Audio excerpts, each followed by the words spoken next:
오늘은 7월의 마지막 날이면서 또 마지막 주일이면서 어떻게 보면 참 빠르다. 배려라고 하는 이 큰 주제를 가지고 배려의 삶이 주는 행복이라는 이 주제로 한 달을 시작했는데 벌써 마지막 주일입니다. 여러분, 우리 하나님은 우리를 한없이 사랑하시고 은혜가 풍성하시며 자비로우시고 끝까지 우리를 인내하시면서 배려하시는 하나님이신 줄 믿습니다. 이 하나님의 이 배려의 은혜를 입은 복받은 우리들은 그러면 어떻게 우리 역시 하나님의 백성으로서 주의 자녀들로 우리는 가정에서 교회에서 사회에서 남을 먼저 생각하고 내 마음이 열리고 그들을 이해하고 또 그들을 어떻게 섬길까 도움을 줄까 이런 배려하는 사람들이 여러분 성숙한 그리스도인인 줄로 믿습니다. 그래서 우리가 이런 주제를 가지고 또 계속 나누면서 우리 사랑하는 가족들과 친족을 위해서 우리가 어떻게 배려하는 삶을 살아야 될 것인가.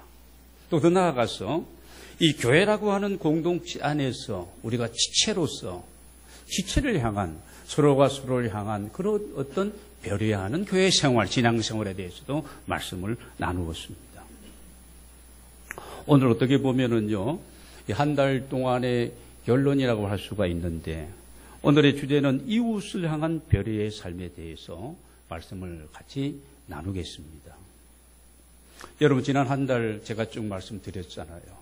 이 큰 배려라는 주제를 가지고 우리가 주일주일을 보내면서 정말 얼마나 내가 6월달보다는 7월달 배려하는 삶을 살았는지 한번 생각해 보면서 저도 이렇게 말씀을 준비하고 또 이렇게 전하면서 지난 주간에도 보면은요, 제 집사람한테 화를 버럭 내고 그냥 지나가도 될 것을 말입니다.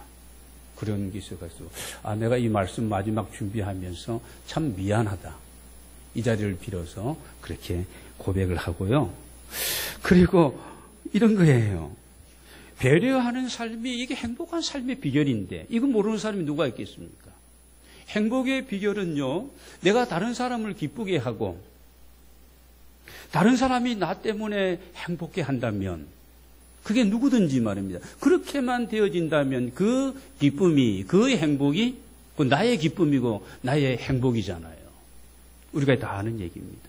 근데 알면서도 잘 되지 않고 쉽지 않는 주제가 바로 이 주제입니다.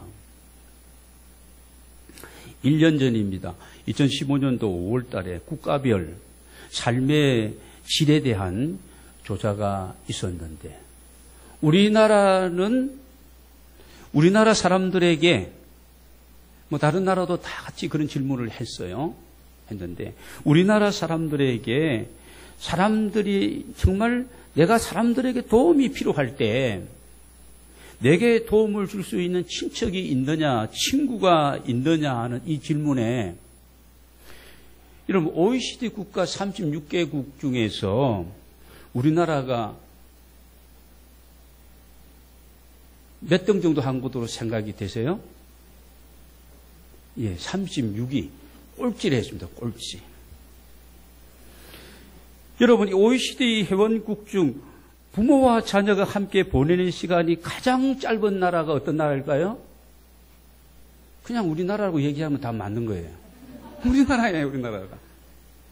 여러분, 아빠가 정말 자녀와 함께 보내는 시간이 하루 중에 여러분 얼마가 된다고 생각하십니까? 통계조사를 그때 해보니까요. 내가 한 게 아니고 OECD 국가 대상으로 했더니 우리나라가 가장 짧은데 몇 분요? 6분입니다. 6분. 아버지하고 자녀들하고 대화하는 시간 6분밖에 안 된다. 하루 중에. 24시간 중에서. 우리 아버지들 신경 좀 바짝 써야 할 줄로 믿습니다. 물론 그만큼 밖에서 바쁘게 사셨죠. 바쁘게 사셨고 노동시간도 최고 길어요. 우리나라가 깁니다. 그러나 일보다도 사회에서 어떤 이런 성공보다도 더 중요한 것은 더 소중한 것은 가정이지 않겠습니까?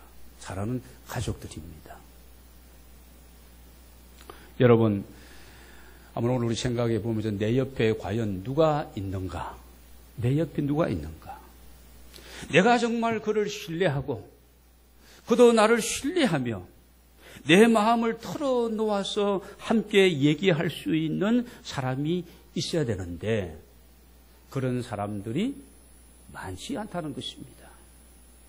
결국은 군중 속의 고독, 가족들과 함께 가정생활을 하면서도 외로운 거예요.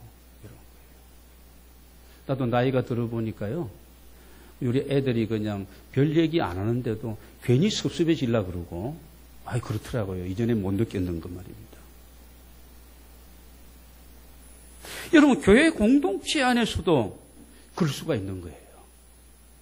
소통이 안 되고, 이해가 안 되고. 미국의 사회학자인 데이비드 리스먼이 1950년에 고독한 군중이라는 책을 썼습니다.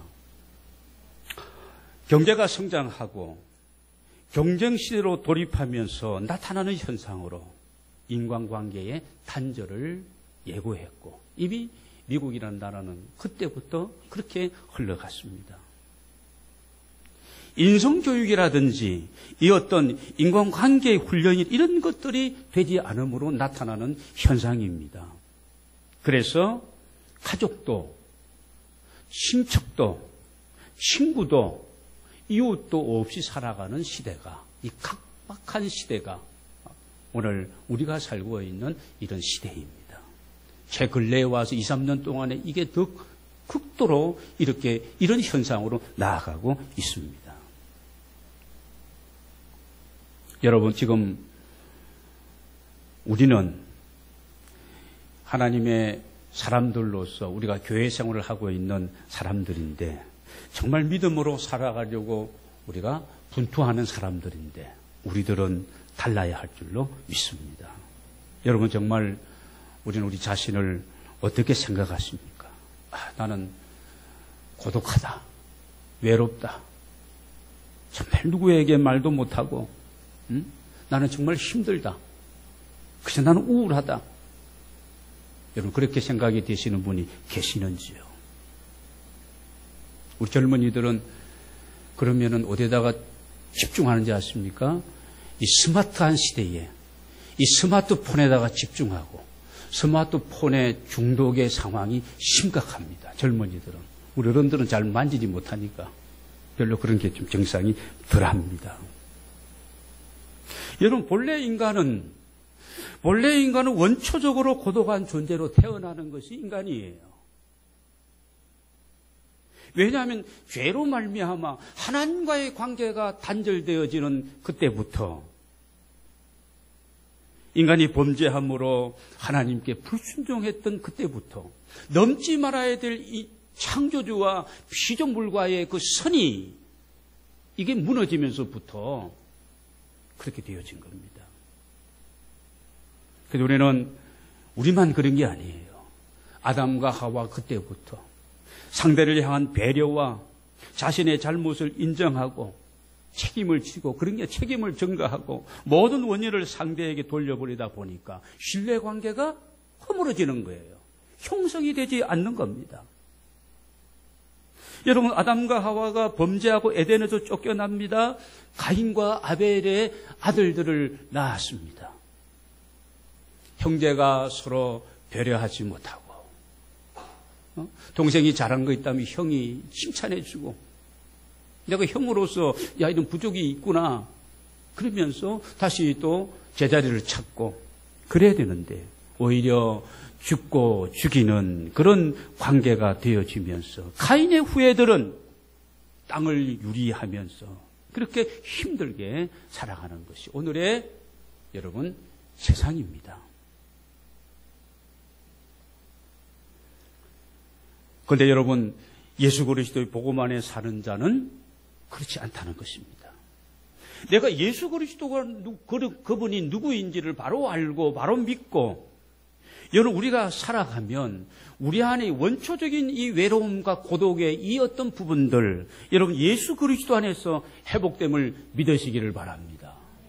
예수 잘 믿고 복음의 진리 안에서 살아가고 있는데 나는 우울해서 죽겠다. 아직 예수 그리스도를 인격적으로 제대로 만나지 못한 거예요.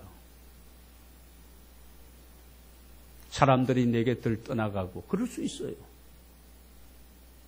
여러분, 가까운 사람들이 점점 내게서 적어진다 할지라도 누가 계시는가? 부활하신 주님이 주의 성령으로 우리와 함께 계시는 줄로 믿습니다. 보혜사 성령님을 보내셔서 우리를 도우시고 우리를 인도하시고 우리가 부족할 때, 우리가 기도하지 않을 때에, 우리가 어려운 일을 당했을 때에 성령께서 우리를 도우시고 말씀을 생각나게 하시면서 바른 길을 가도록 재촉하시고 말할 수 없는 탄식으로 대신 기도하시면서 여러분, 그분 성령님과 함께 충만하고 동행하는 삶을 살아가는 우리 행복누리 가족들 다 되시기를 주의 이름으로 축원합니다. 그래서 복음을 접하면 세 가지의 변화와 충만한 역사가 일어나게 됩니다. 복음을 접하면 먼저 내 안에 잃어버렸던 기쁨이 회복되어지는 거예요. 기쁨 충만. 복음 안에 살아가고. 여러분, 성령 충만하면, 기도 충만하면 내 안에 기쁨이 넘치는, 환경을 초월하는 기쁨입니다. 두 번째, 어떤 변화와 충만함이 있느냐? 내 안에 평안이 넘치는 거예요. 똑같은 상황이고 환경이고 그런데 내가 복음 안에서 내가 예수 그리스도를 나의 주님으로 내 인생의 주인으로 내가 믿고 모시고 내 인생의 핸들을 내가 잡고 끌어가는 것이 아니라 그분께 핸들을 맡기고 그분과 함께 동행하니까 편안한 거예요. 세 번째, 어떤 변화와 충만함이 있느냐? 소망이 충만해지는 겁니다. 전에는 별 소망이 없어요. 사는 게 뭐 그냥 그렇게 사는 거고, 마지 못해서 죽지 못해 사는 거고. 그래서 여러분, 우리나라가 이 세계에서 이 자살률이 몇 위예요? 1위입니다. 1위인데 자살의 원인 가운데 보면 고독사, 외롭다는 겁니다. 돈 많은 사람도 막 뛰어내리고 그래요. 권세 있는 사람도 그렇고 없는 사람은 없다고 그렇고 고독하다는 거예요. 그런데 우리가 주님 안에서 복음을 접하게 되면 내 안에 잃어버렸던 기쁨, 미소, 이 평안, 은혜, 이 비전, 꿈, 소망, 삶의 의미를 찾고 내가 살아가야 될 이유가 있고 목적이 있는 삶을 살아가고 오늘 저와 여러분이 그렇게 되어진 하나님의 사람들이 되기를 주의 이름으로 축복합니다. 오늘 본문은 우리의 이웃이 누구인지, 우리가 그 이웃에게 어떻게 해야 하는지에 대한 말씀을 우리에게 주고 있습니다. 너무나 잘 아는 말씀이죠. 선한 사마리아인의 비유의 말씀입니다. 저도 세월이 많이 흘렀는데 학창 시절에 이 교회에서 선곡을 하면서 뭐 뮤지컬 수준은 아니고 그냥 노래하면서 연기했던 기억이 납니다. 지금도 그 대사가 지금도 생생합니다. 한번 불러볼까요? 예, 지금 선한 사마리아인을 지금 이렇게 선곡을 하는 거예요. 여리고 길은 험하기도 하다. 짐은 무겁고 힘에 겨워도 사랑하는 아들, 딸이 나를 기다리니 가자, 어서 가자. 그런데 강도가 나타나는 겁니다. 목숨이 아깝거든 짐을 내놔라. 여기는 깊고 깊은 외따른 산골. 아무리 떠들어도 소용이 없다. 이런 내용으로 전개되는 거예요. 그 다음에 막 제사장도 지나가고 레인도 지나가고 재미있었겠죠. 지금 수십 년 지나도 지금도 그게 그대로 지금 기억되어 있습니다. 여러분, 예루살렘에서 여리고까지 내려가는 길은 거리가 약 35km 정도 되고, 마치 요즘 말하면 대관령 꼭대기에서 옛길을 따라가지고 강릉까지 내려가는 정도의 그런 어떤 내리막길이고, 거기에는 뭐 풀도 이런 나무도 별로 없으니까 그냥 바위 산들로 가득하고, 그 다음에 꼬불꼬불한 그런 길이라서 강도들이 때로 많이 출현하게 되어지고, 많은 이런 일들이 비일비재했던 그런 어떤 코스입니다. 여러분, 오늘 본문을 보면은 25절을 볼까요? 어떤 율법 교사가 예수님을 시험하려고 질문을 합니다. 그런데 질문하는 의도가 별로 좋지가 않습니다. 우리가 누구를 시험하기 위해서, 내가 알고 있으면서도 테스트하기 위해서 여러분 질문하는 것은 상대를 향한 배려가 아니에요. 안 되는 겁니다. 오늘 이 율법 교사는 율법을 연구하고 가르치는 그야말로 전문가입니다. 자기의 위치, 자기의 실력을 인정받기 위해서, 상대로부터 이런 확신을 얻기 위해서 오늘 질문을 하고 있습니다. 29절을 보겠습니다. 29절을 보면은, 앞부분에 보면은 그 사람이 자기를 옳게 보이려고 계속해서 예수님의 말씀에 토를 달고 역질문을 계속 하고 있는 겁니다. 여러분은 이웃을 어디까지로 정리하고 계시는지요? 예수님이 말씀하시는 이웃의 범위는 상당히 넓습니다. 우리는 나를 좋아하는 사람, 내 가족, 친척, 내 형제, 당연하죠. 오래된 고교 동창생부터 시작해서 대학의 동기들 다 그럴 수도 있을 것입니다. 그러나 이 선한 사마리아인의 비유를 통해서 예수님은 정확하게 말씀하시는데, 우리의 이웃의 범위는 우리가 섬겨야 되고 우리가 배려해야 될 그 이웃은 상당히, 이게 우리가 상상을 초월한 그 정도의 이웃이 우리가 섬겨야 되고 우리가 그들을 위해 축복하고 그들을 위해서 기도해야 될 대상이라는 거예요. 자, 보겠습니다. 오늘 강도를 만났는데 거의 다 빼앗기고 다 죽어가는 그런 어떤 상황입니다. 31절입니다. 누가 지나갑니까? 제사장이 지나가면서 이 상황을 봅니다. 이 제사장은 요즘 말로 하면 목회자 그룹이에요. 제사장들은 레위기 22장을 보면은 시체를 만지면 부정해지니까, 제사를 집례할 수 있는데 부정하니까 시체를 만지지 못하게 되어 있습니다. 죽어가는 사람, 언제 죽을지 모르는데 그런 것도 제사장이 지금 피하여 지나가는 이유가 되었을 것입니다. 여러분, 이렇든 저렇든 일단 죽어가는 자가 눈에 보이면 그 사람을 살려놓고 볼 일입니다. 예를 들어 물에 빠져서 허우적거리고 죽어가는 사람을 보는데 우리는 저 친구 왜 물에 빠졌지? 아니, 조심하지 않고, 아니, 준비성이 저렇게 없어서 어떡해. 가족들은 다 어디 갔느냐, 이런 거 자꾸 따지고 생각하고 부르고 그럴 겨를이 없는 거예요. 할 수 있는 만큼 우리가 어떻게 해요? 그 사람을 그 물에서 죽어가는 그 상황에서 건져내는 것이 우선적으로 해야 될 일입니다. 제사장은 지금 바쁜 이 성전 제사의 어떤 업무를 위해서 얼마나 바빴는지도 모릅니다. 자, 규례대로 시체를 만지면 부정하다는 규례가 있기 때문에 이것 때문에 피하여 간 줄도 모르겠어요. 아니면 강도가 또다시 나타날까 싶은 이런 겁나고 두려운 부분도 있겠죠. 그러나 그런 어떤 이유와 그런 핑계보다도 더 중요한 것은 죽어가는 생명을 살리는 일이었습니다. 예수님께서도 마태복음 12장 7절에서 나는 자비를 원하고 제사를 원하지 아니하노라 말씀하고 있습니다. 32절을 봅니다. 조금 있다가 레인도 그 지역을 같이 지나가지요. 이 광경을 보고 레인도 피하여 가버렸습니다.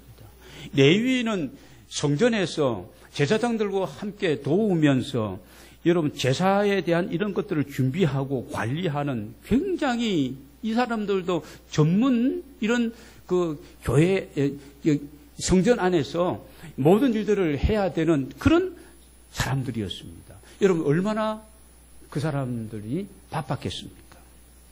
요즘으로 말하면 여러분 가운데 일찍 남들보다 1시간 전에 교회에 나와서 막 이런 일 저런 일 막 이런 일들을 하면서 또 섬기고 막 수고하고 봉사하는 이 중직을 맡던 중직자들과 같다고 할 수가 있겠습니다. 여러분, 그런데 우리가 교회에서 이것저것 많은 사역을 하고 프로그램들을 우리가 운영하는 것도 필요하죠. 필요합니다.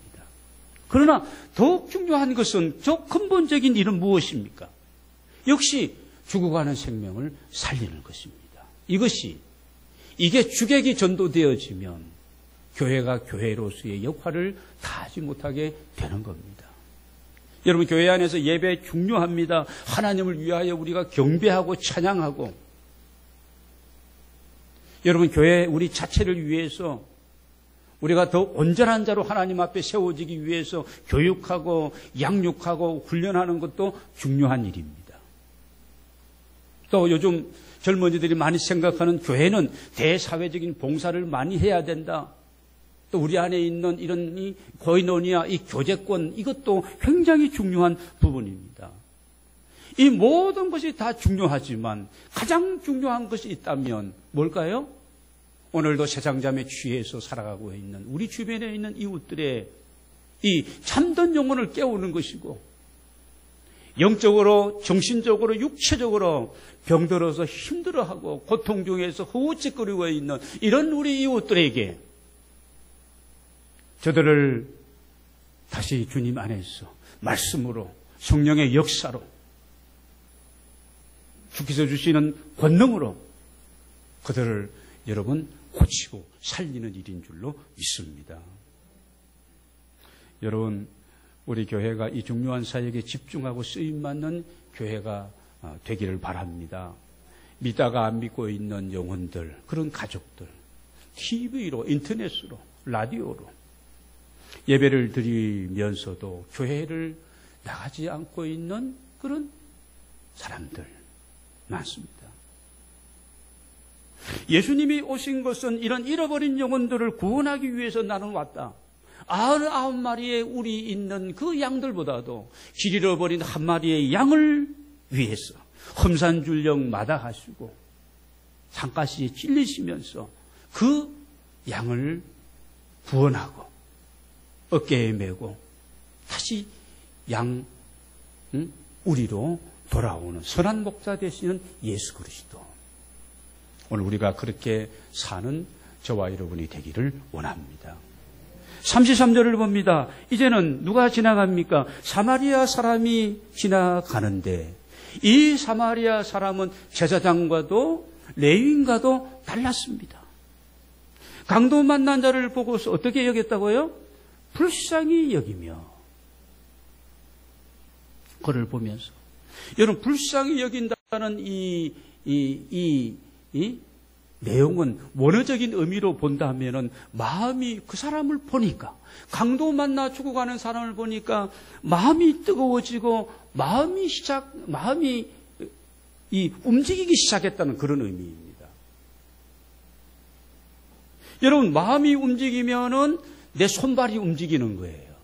마음이 움직이지 않는데 머리만 가지고는 안 돼요. 마음이 움직여야만이 내 손발이 움직이고, 그러면서 행동으로 이어지는 겁니다.